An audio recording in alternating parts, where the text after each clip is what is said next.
today we are blessed to have Mr. Emmanuel Franklin with us. It's a pleasure to have you with us. Me too. Thank you very much. So he's an entrepreneur with 200 strong team in the telecom services. The firm is called Josh Tech, and 20 years and going. 22 years and going. That's strong. It speaks a lot about how a business has come forward. So we'll try to understand more about him. But in a personal front, he's blessed with 3 daughters, and that's an amazing part, isn't it? And a son-in-law. And a son-in-law, yeah, that's a blessing too. And you'll get to know why he's talking so much about the in-laws. You'll get to know why in a short time. So, Mr. Franklin, it's great to have you here.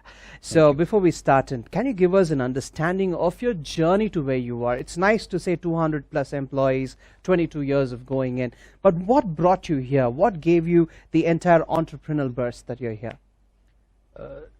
I come from a middle-class family. Everyone around me was highly educated, but they were employed. They were working in different institutions. So when I got married into a business family, I came to know firsthand how the business. My father-in-laws, my Jayasinghs, they started the business in the temple city of India, and they could grow to a tremendous scale in a short span of 25 years, and the impact they had in the society, in the church, and that sort of motivated me. So the scales of limitations fell off from my eyes. So would you say that you are in a place where you can say you are successful? Yes, we have we have a lot more. I think about 1,000 people we have, freshers fresh out of college we have taken, and they have gone through our company, and we have trained them, and a lot of them have gone on to abroad in several countries they are placed today, and that gives me great satisfaction that I could take almost everyone, 99% of the people we have taken are freshers and who are able to mold them, and they're able to be productive, and these families have been lifted up. That's really wonderful. From your in-laws family who had the community on, and for you to recruit freshers and take them to the next level, that's really exciting as well, right? So you say you're successful in building lives. That's what you would say. That's really wonderful. So leaders need a lot of bright spots to replicate and grow, and they find it with other leaders who have really done good. So what are the principles of success that you would say my success depends on for where you are today? What are the principles of success that you would bring in? Life throws us different challenges. There are storms around, but it is how we face the storms. Are we get drowned in the storm, or are we walking on water like Peter did? So that is something that's the key theme that I wanted to highlight. So when we started our company in 1998, the very first year the Y2K bug hit world, and it was such a, just like this Corona. Today people talk about the big hullabaloo of Corona, but if you see, all this disruptive instances have been happening continuously at different time waves. The scale and the size of the wave were different, but they never end. So I remember vividly, there were, the airports were shut down, all flights were grounded, and nuclear power plants were shut down, and then all banking networks were closed. So it was pretty much the similar situation what we were here. So that's when God brought us. We partnered with a company which is which had a Y2K pass card, which can make a non-compliant computer as a compliant. And believe it or not, in the first year of operations, we sold about $1 million worth of Y2K pass cards. So that was riding an opportunity and making use of that. So that was the first example. So in the same way, in 2003 years later, in the mobile boom happened. Reliance launched a 500 rupee LG phone, which was 95% less than the market price. And there was a huge rush to these phones, and we immediately reached out to LG. We partnered with LG, and we became their largest repair partner, outbeating even billion-dollar competitors. So, and even in this COVID situation, one of our Israeli customers, due to the huge pandemic impact of the pandemic in Mumbai, they closed their operations. So what we did was that we proactively quickly opened our shop, and we told them that we will help you business continuity, and we will relocate the Bombay operations to Bangalore. And you know what? They were very excited that their operations could continue, and in fact, they are coming tomorrow to sign a long-term strategic partner agreement with us. So life throws different storms. So it is how do we ride the wave? Ride the wave matters. That's really wonderful, Mr. Emmanuel, the way you've brought everything into the picture, that you have seen opportunities and situations where the opportunities were very few, and you picked up with these opportunities and come forward.